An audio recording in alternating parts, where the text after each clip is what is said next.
solid, because that's how he can do his wall drawings. He can just send a description of how it needs to be done, and someone else can do it. Well, the interesting thing is we were friendly in the 70s when the gallery closed. We knew each other when we both were at the Dwan Gallery.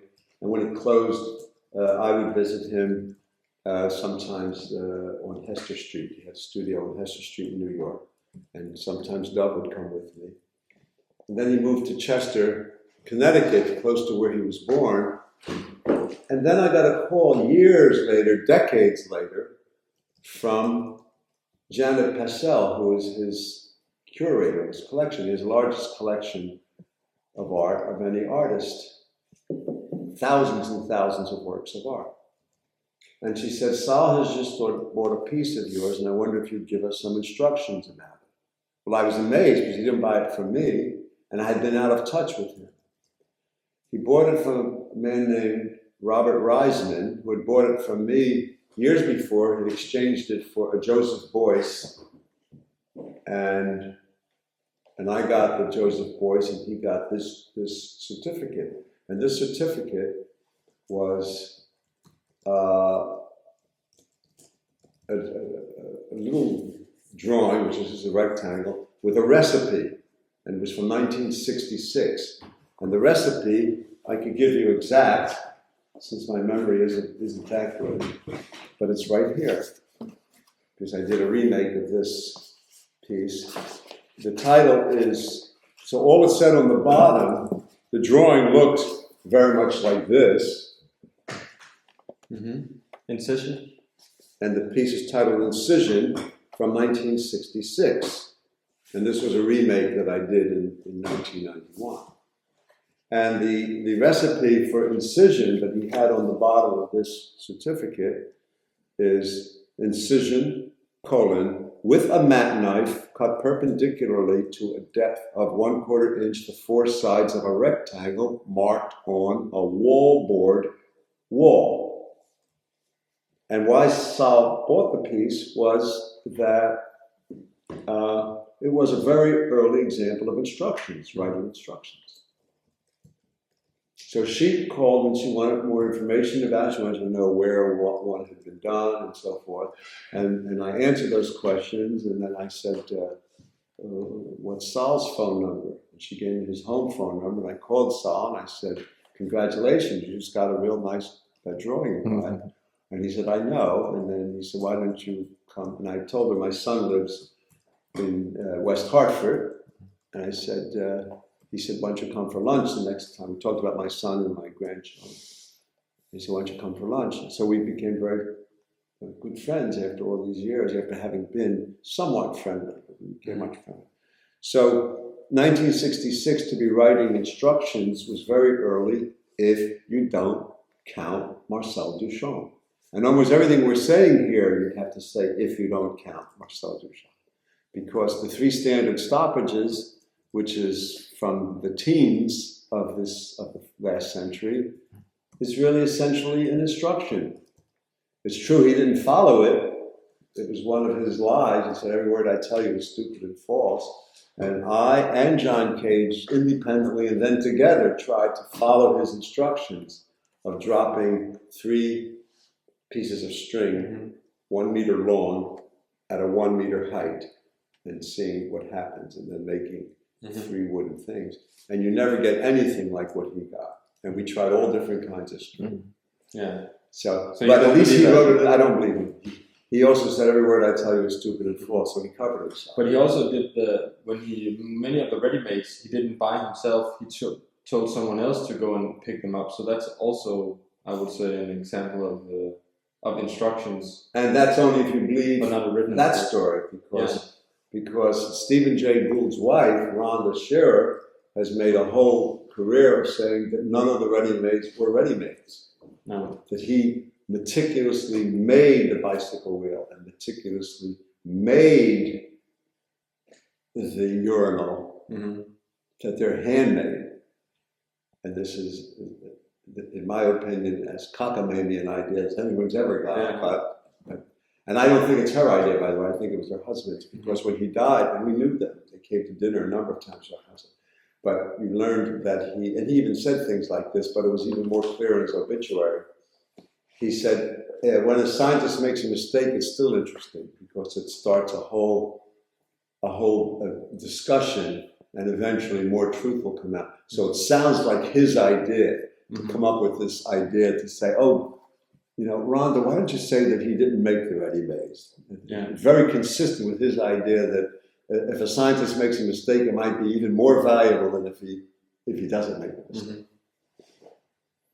But this whole idea of working with instructions made me think about there was a show at the Jewish Museum in '70 by Jack Burnham. Do you know this? The curator. I have read things of who did a show called Software. I do remember the name Software with Hans Hake, Les Levine, some of these people who were interested in the technology. I know Les Levine very well. And at that time, Jack Burnham, he had this idea that software was a metaphor for art, and software being the program that you do, and then you execute it on the hardware, right, which is the world. Right. And since I started reading him, I've been very. It appealed to me instantly that this was also something that could be applied to your work, because I see you in a lot of ways as a programming artist, although you're not a computer guy in any way. No. But I see your works as small programs, and certainly this incision piece is a little program. That's right. And so is Sync from 1963. Sync, the recipe is set a rectangular piece of hot rolled carbon steel level on a floor. Pour on it a measure of tap water so that the resulting pond holds its position short of overflow each time the water evaporates repeat. So that is a recipe from 1963, and the urination piece, I never wrote a recipe for it. Years later, I wrote what amounts to a recipe, but not at the time. But in '63, I was actually writing these things out. Trespass also, and Issue, both of those have recipes. So I think what is interesting about Burnham's distinction between software and hardware in relation to art is that it's the software, it's the program, which is the art, right, and the hardware is just a byproduct in some way. If he knew of these pieces, he probably would have included one of them in the show. Yeah. So that also connects to another thing in your work that I'm interested in: this whole tension between something very conceptual and something very physical. Because even though you're very conceptual working, the physicality of the works is always very present in the work. From the subway drawings, from the sound objects to the wall removals, everything, it has to be kind of a intervention in physical reality. It's not just idea art. It's not Lemon Jung, draw a line and follow it. It's more physical than that. Well, who did you quote with draw a line and follow? Lemon Jung. Oh, the composer. The composer, yeah. Right. But it's still physical to draw a line and follow it. Yeah.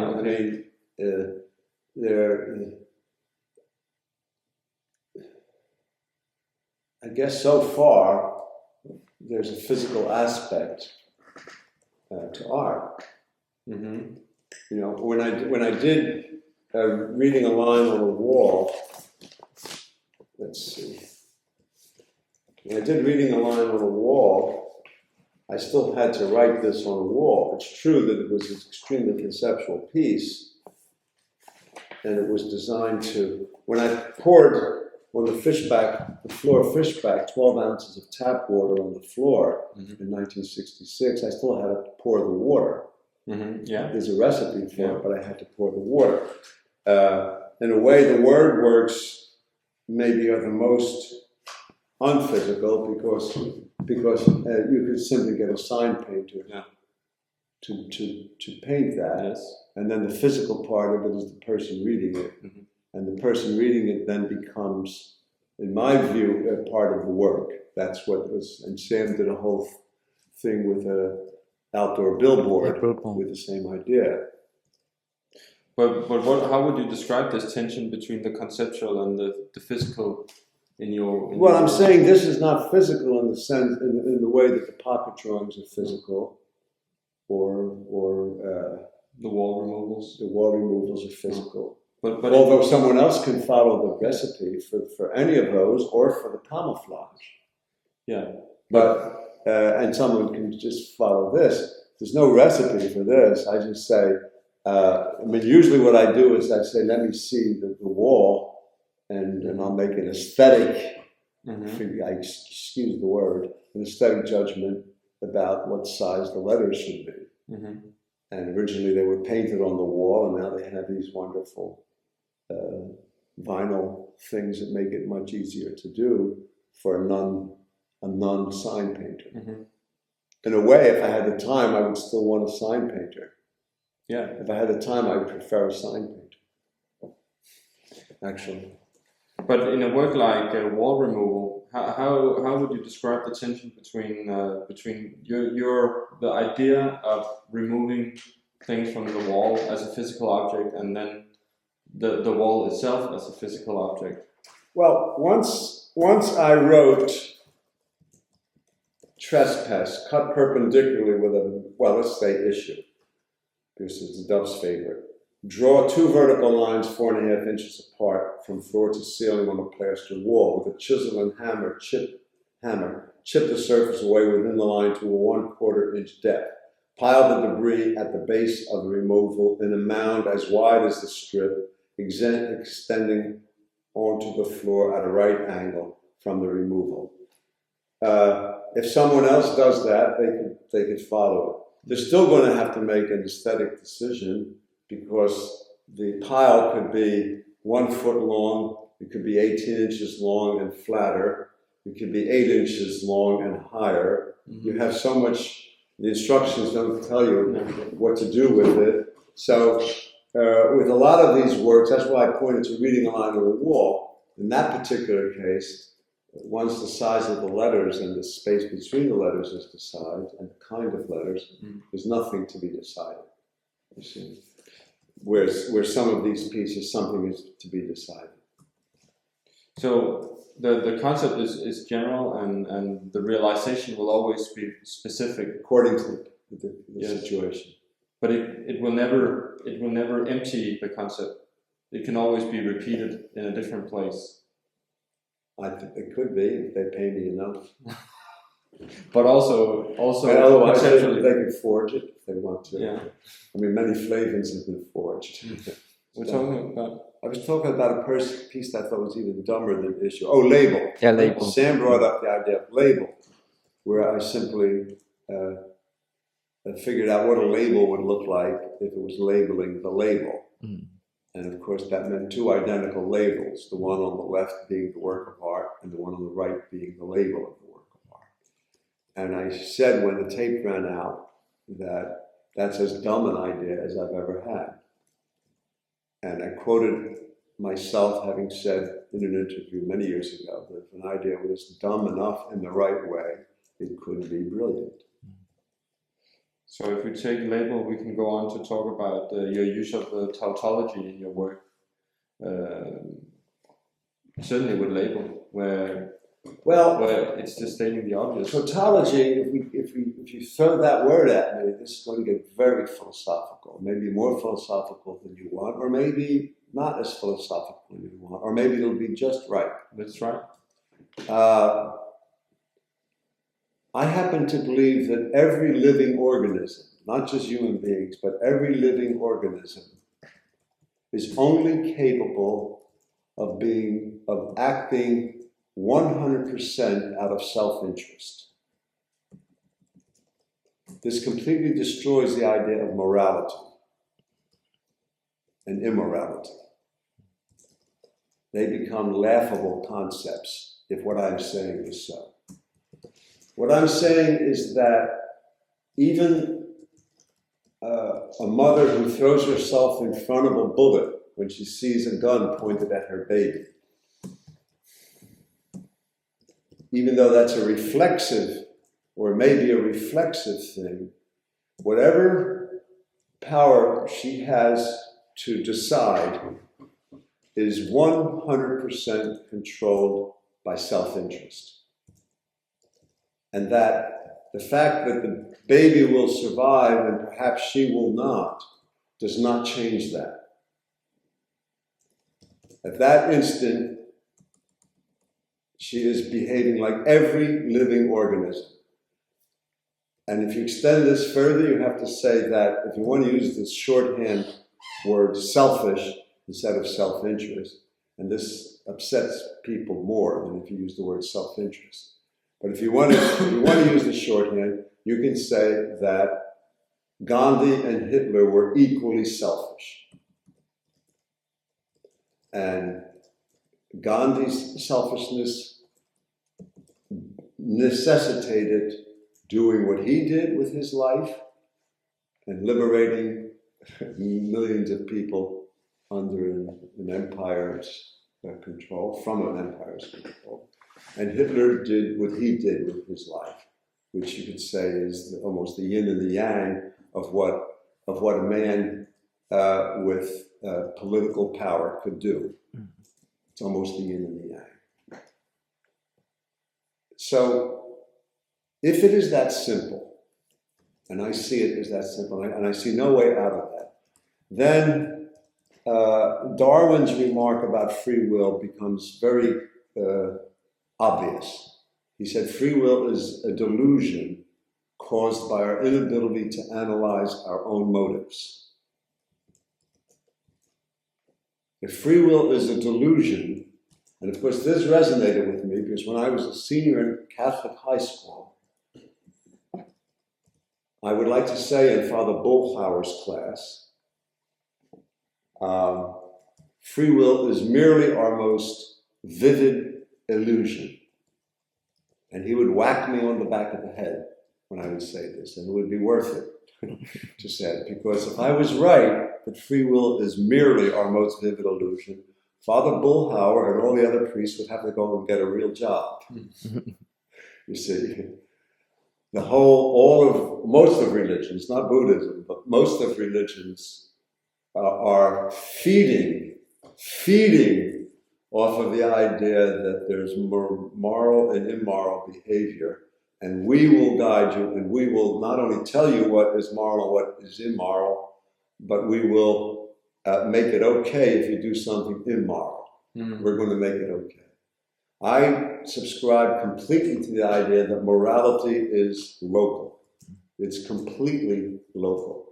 There is not a place in the world there's not a single place in the world that agrees with another single place, or a better way of putting it, there is nothing that is immoral in one place that isn't moral in another place, including human sacrifice.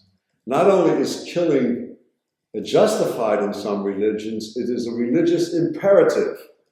Part of the religion is human sacrifice. To be good, you have to engage in human sacrifice. Slavery was thought to be completely fine in every corner of the world until two British guys, one by the name of Wilberforce, only about 150 years ago said, wait a minute, there's something wrong with this. If you read the Greeks, if you read the New Testament or the Old Testament.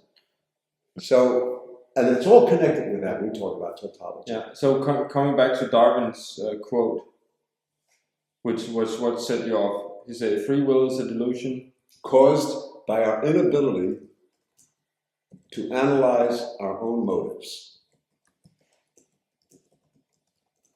So this guy who was measuring what animals and plants do laid a bombshell that prophesied Freud, psychoanalysis, Jung, that prophesied the whole development of psychology, just with one remark. Just why do you go to a psychiatrist to find out why the hell you're shooting holes through your feet? And how does this connect to your use of tautology? Because it's in effect, it's a tautological. If all living beings can only act out of self-interest, I see that as tautological. It may be the wrong word, a psychologist would use a different word, but I see that as, I'm saying all behavior is tautological. I say there are no degrees of selfishness, there are only degrees of visibility of selfishness. If a guy holds up a bank to get money for his blonde girlfriend, most people would have no trouble saying that guy is acting in a selfish way, especially if he knocks someone off doing it. Mm-hmm. And if someone is having a soup kitchen for poor people and feeding them, the same person might say that person is acting in an unselfish way. And in a narrow way, I understand that. But I'm saying in the larger way, they're both acting totally out of self-interest, 100%. So it's a closed system, and that's, in that sense, I mean, it's tautological. If I'm right, then all of behavior, not only of humans, but of all living organisms, I don't think we are any less selfish than an earthworm. Okay? I guess that's a way of putting it. I don't think Albert Einstein is any less selfish than an earthworm, or Mohammed, or Moses if he existed, or Jesus if he existed.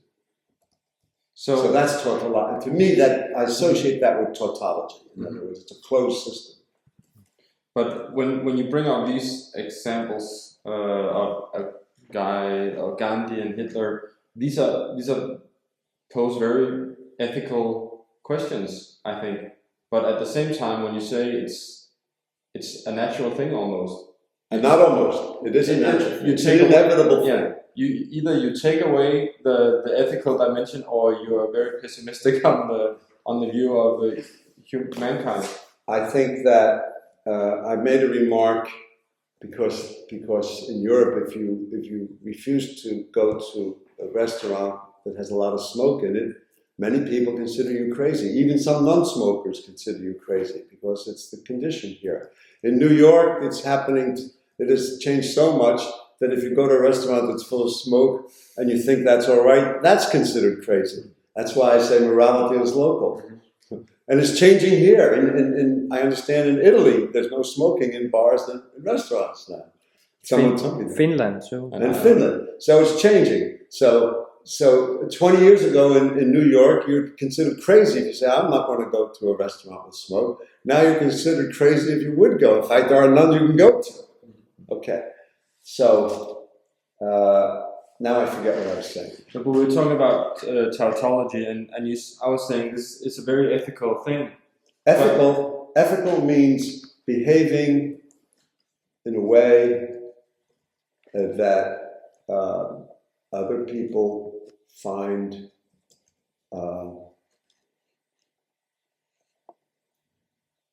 kind, thoughtful, and so forth. Mm-hmm. Okay?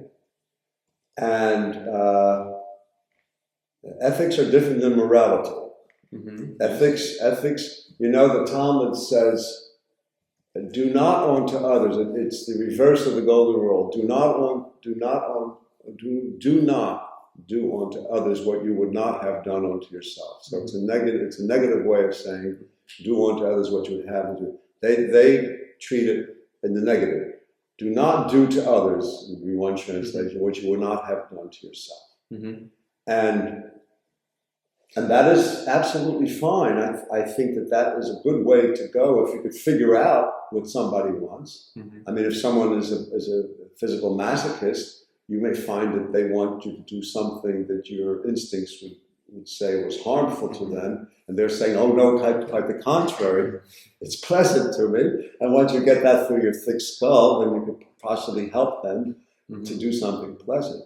So that's ethics. Mm-hmm. Ethics is try to figure out what somebody wants and then behave accordingly. And if it doesn't interfere with certain stances, I mean, there was someone yesterday that I'm sure thought I was unethical because I wouldn't go to a restaurant that this person wanted me to go to. because it was full of smoke.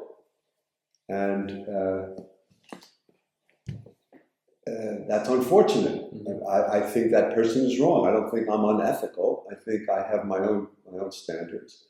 And I didn't insist that that person come to my restaurant, and that person shouldn't have insisted that I go to their restaurant. But that doesn't stop people from interpreting their narrow wants in such a way that they would interpret something as unethical if it doesn't conform to their narrow wants. They could be wrong. An objective judge might say, no, you're wrong. That person's not being ethical. That person is simply following his or her honest needs. And they're not interfering with yours. You shouldn't interfere with theirs or his. But how would you say this applies to a work like Free Will, which has the Darwinian quote in the title? How does the concept of tautology go into this specific work? Well, free will is complicated. It was somewhat inspired by the Vietnam War, I think, because it came out of the same period that the proposal to Duan to do the wall on the wall. And in a way, it's a video version of the wall on the wall. Okay. It is a corner of the room that has in front of it a monitor with a camera bolted to the top of it. And the picture on the surface is a closed circuit picture, 1-to-1 scale of the corner behind it. So the camera is focused on the corner. So you're seeing a two-dimensional version electronically of the wall that you can look at quite. It's as dumb. It's probably as dumb as a label. The two labels. It's why in the world would you want a picture, a two-dimensional picture of that corner if you could see the corner? Well, that's a question that the viewer could ask themselves. And one viewer will say, well, as a matter of fact, one viewer did say it. It showed in an exhibit at the Whitney titled Into the Light.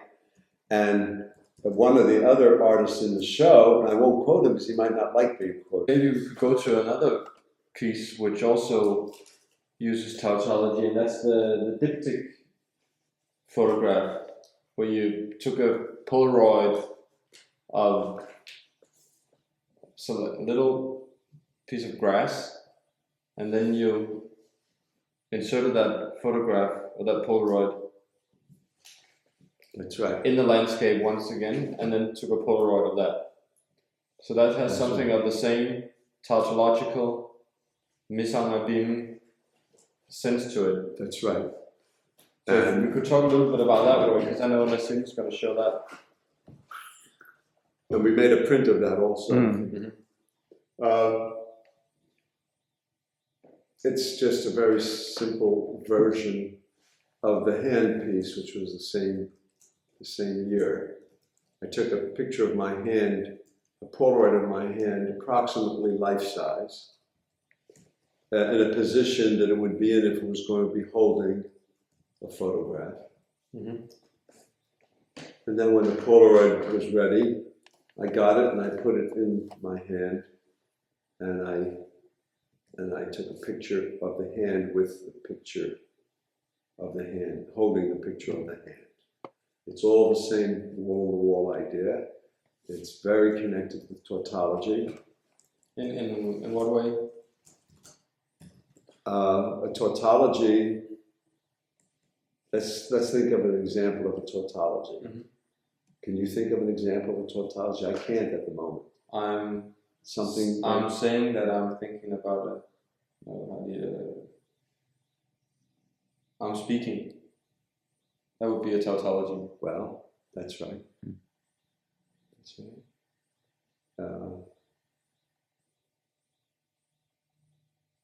And it's connected with an oxymoron, isn't it? In some way.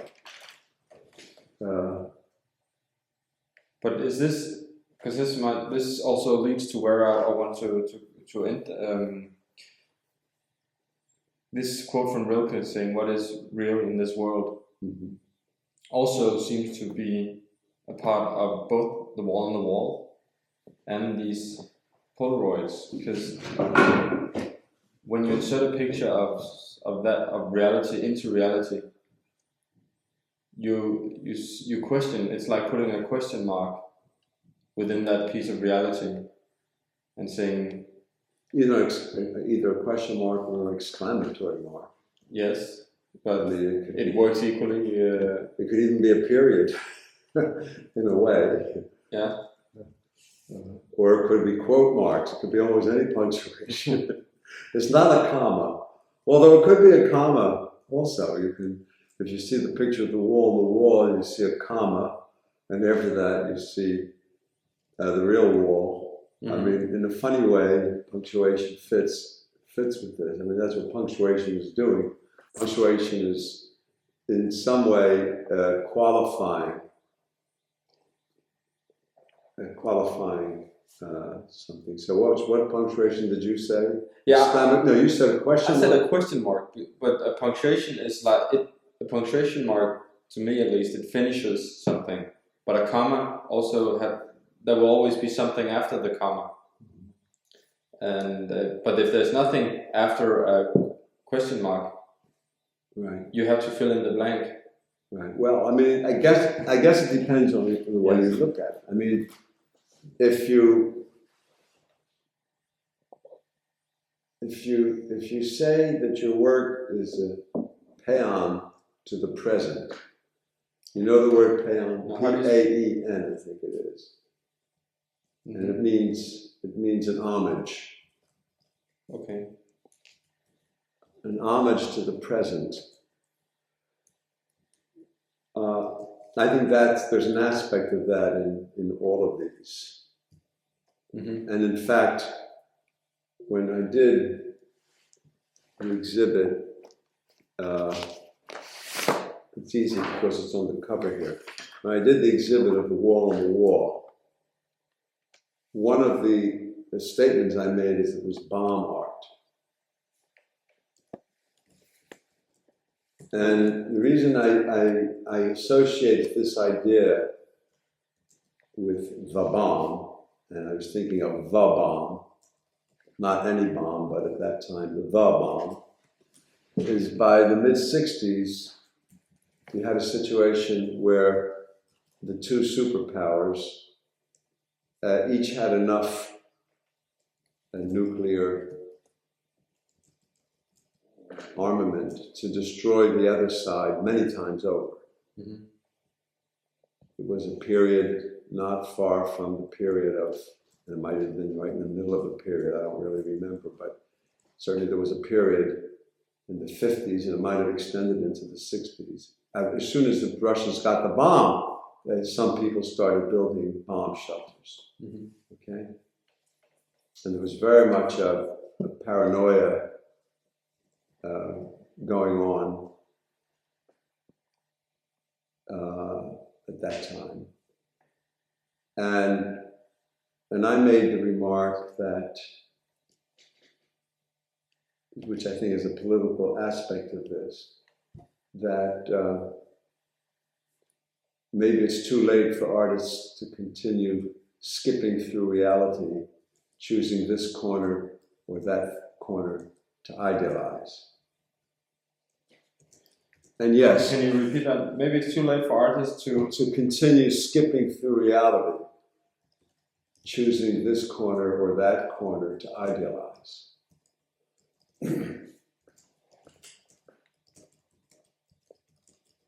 In other words, the threat of mutual annihilation and a nuclear, the whole world becoming almost a nuclear no man's land.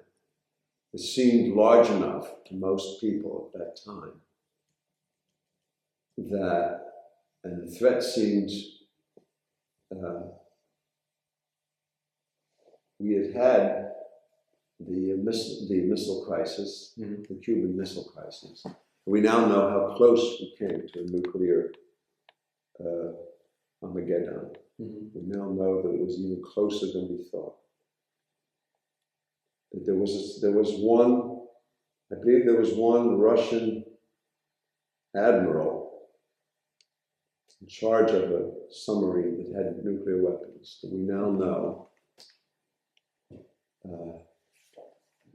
either had the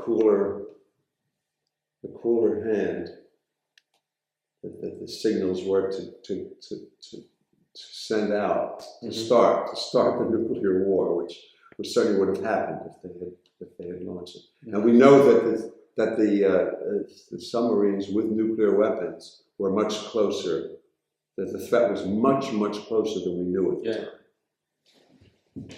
And it's just, if there was a deity, he just decided, or she had just decided, this isn't the time to get rid of this mess. So, and how does that relate to your notion of bomb art? This is, when I say an homage to the here and the now, it was in the context of realizing there may not be a future, okay? Mm-hmm. At any time, there might not be a future. So it was anti-art in that sense, I think you might say, that it was making art out of all of the things we already talked about, tautology, about not wanting to make photographic work that was portable reality, making something that was, to most viewers, useless. Mm-hmm. And by the way, one of the ideas for this was to not put Dwan's wall on Dwan's wall, but to put famous people's walls on Dwan's walls. It was one of the other proposals for that, which was discussed with Virginia Dwan. I think Johnny Carson already was very famous at that time. I think he was one of the people I thought of to replicate, and in fact I did replicate a Roy Lichtenstein wall at PS1. It was very easy to replicate because he had one of his own paintings on their wall, and he helped me to make a copy of it, actually, which I have, exact copy. Mm-hmm. In fact, he did most of the painting on it, more than I did, more than he did on many paintings. I have that painting. And there was the only other work of art on the wall was a Dan Flavin, and I thought I could get permission from Dan to forge one of his pieces, which is very easy to forge. You just go into an electrical store and you buy the same tube that he bought. Mm-hmm. The only difference is it wouldn't have his signature on it. And so one of the ideas was to replicate on those 6 places 6 different walls of a slightly smaller size, so that instead of seeing that wall there, and that involved not just silkscreen, that involved anything that was on the wall, replicating any pictures, photographs, frames, replicating a wall. And I replicated a Hannah Wilke wall. I went to her studio and I replicated one of her walls in my own studio. Hannah had been a girlfriend of mine in the 60s when I first moved to New York, long before she married and long before she knew Oldenburg and so forth. And we were friendly in the 60s. And at the same time, hers might have been one of the walls I would have done, except I was thinking of much more famous people. Yeah. And I remember saying to Virginia, if we put on the 6 discrete walls of Dwan, we put 6 famous people's walls, slightly smaller, but replicate them perfectly, you would have a line going around the block to look at the exhibit because of the voyeuristic aspect of actually seeing a wall that's exactly like a Johnny Carson wall, or exactly like a Marilyn Monroe wall, and so forth.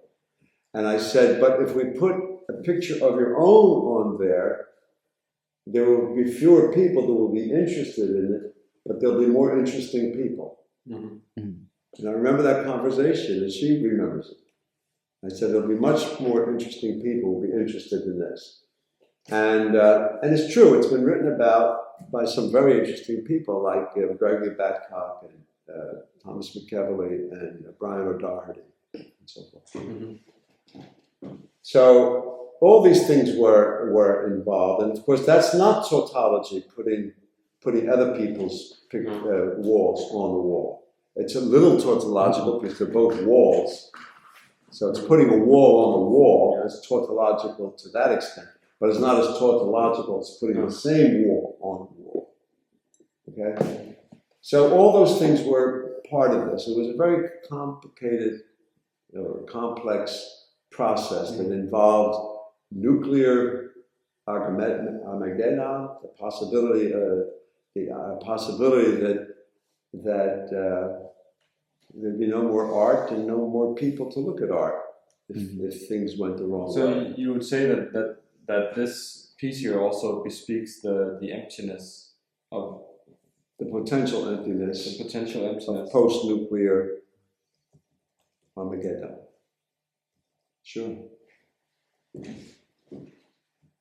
So it was very much a piece for its time. And of course, we were, at the time, bombing the hell out of a country with no air force. We were using our power the way every empire in history has done. When they get that power, they use it in a ruthless way. There's no exception. It's part of, just as I say, the suicide rate goes down when there's war, just as predictably, every empire, if you read Herodotus, if you read Thucydides, if you read the history of Europe in the last 2,000 years, you'll see that every empire does this. They get too big for their shoes, and it will happen to us. I have no doubt. I have no doubt that it will happen to us. Not the slightest doubt in the world. So instead of Kossuth, who talks about art after philosophy, this is art after art, or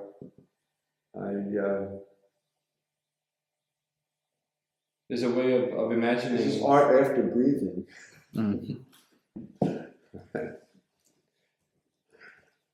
But what you? I mean, that was one of the things I was thinking about. You know, I mean, the title, of course, comes from the fact that I knew what a building site was, and 6 sites was used before the word site-specific was in the vocabulary, and before the non-sites of Smithfield. And I'm quite sure that had to do with the fact that I had been a builder.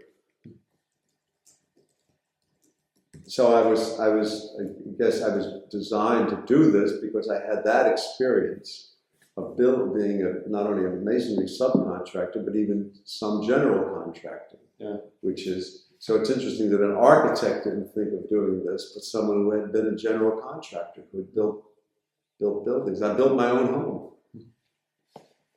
Does this also your background in building, of course, also relates to the what is real in the world, the brick piece? Very much, very much. My motivation was, yes, I was the first one that I know of to put bricks, to make a pile of bricks and call it a work of art. But Carl Andre was the first one to do a series of them. The piece I did at the gallery here in Berlin, the Herring Gallery in Berlin, the piece I did yesterday, is a combination of an idea I had in '64, which was to make a pile of bricks as a sculpture, but it's also, I don't know that I ever would have done more than one pile of brick if it wasn't for Andre. So in a way, and Sink was even earlier. Sink was really extremely early to be putting a piece of steel on the floor. But I didn't have the idea to put a series of them, which is Carl's idea. So yes, I did put steel on the floor first, as far as I know. And you could always find maybe someone that did it before, but as far as I know so far. And I did put bricks on the floor first, but I had not thought of putting 2 sinks next to each other, or 3, which Carl's thinking, because he had worked on the railroad, interesting. I had worked in a building site, and I guess I thought 1 was enough, you know? That's funny. But Carl when he did his first bricks, he had bricks, several piles of bricks. I had not thought to do that. That's fine. But if I put 3 piles here, that is influenced by Carl, probably. But how is the title? How should you understand the title? What is real in this world? Because my father, if you read the portrait of the artist as a young bricklayer, my father was a bricklayer. All of his brothers except one. One was an accountant, but all the others were. And there were a lot of them. My grandfather was a bricklayer, and my great-grandfather was a stonemason. And on both sides, both on my grandmother's side and my grandfather's side, their fathers were all the same business in Sicily. So that essay I gave you says when my grandfather came here, he came to New York in 1904, and as soon as he had relatives in Philadelphia, he took the train from New York to Philadelphia, and he could immediately see that he had never so much as touched a brick. He was a stonemason. He could see that the pace was too fast here for a stonemason to ever be successful. His first day in Philadelphia, which was the day after he landed at Ellis Island in New York, the first night, instead of sleeping, he was in the basement of his cousin with a trowel and mortar putting up brick walls, tearing them down and putting them up, because he had the general idea with a trowel and a stonemason. In fact, a stonemason is much more of an artisan than a bricklayer, but bricklaying is different. He spent the whole night putting up walls with the help of his cousin, telling him what was expected of him. And the next morning, without any sleep, he put a trowel in his back pocket. He went out to a job that needed bricklayers, and he was gainfully employed. And then all his sons, except one, were bricklayers. And from my earliest years, I'd be on the job every summer. When I was 10, I would be a water boy, bringing water. By the time I was 12, I was laying bricks on the line next to bricklayers. By the time I was 14, I was putting up walls. So what was real in the world for me was bricklaying. It's what my father taught. It's what my father did 6 days a week. It's what he did in the home. He put up a fireplace in our living room. Bricklaying was, and also I've been reading Finnegan's Wake since I was 20, and Finnegan is a bricklayer. And the reason Joyce made Finnegan a bricklayer is that bricks are the common denominator of civilization. But when you put up a piece like your bricks, they become more than the building stone of civilization. They become objects of philosophical... Well, they become a Duchampian found object. Quite honestly, and I'm being very honest here, I thought of it as a sculpture, but I thought of it also as a found object kind of sculpture. I thought, what an interesting kind of sculpture to make, because the pile that I showed it again later at the Nicolai, which is very similar to the pile I had in my studio, was very similar to what you would see if you went on a job. If you had a long scaffold, you'd see 4 of them on a scaffold. Mm-hmm. I might have had the idea to do 4, but I didn't, quite honestly. I had the idea to do 1. Mm-hmm. My idea is always 1. I don't usually think in a serial way. As you know from what I was saying about philosophically, about tautology, about I have one idea about ethics, I have one idea about morality. In fact, I think morality is a myth. I don't think there is moral and immoral behavior. I said to Carl Andre, I don't believe in prosecution, I believe in diagnosis. And amazingly enough, he disagreed with this. And given the experience of his life, you would think he would want to agree with it, but he doesn't agree with it. But I insist that there are not good and bad people. There are varying degrees of sanity. And I think Gandhi is an example leaning way towards sanity, and I think Hitler is an example leaning way towards sociopathology, a sociopath. I don't believe there's such a thing as an evil act, and I don't think evil exists. I think evil is an invention by a bunch of sick old men who wanted to control. And they said, anything that you do that is crazy in a certain way, we will forgive you. We will forgive you. You come to us. And in the meantime, we'll take a vow of poverty and also be the richest people in the community. It's a paradox.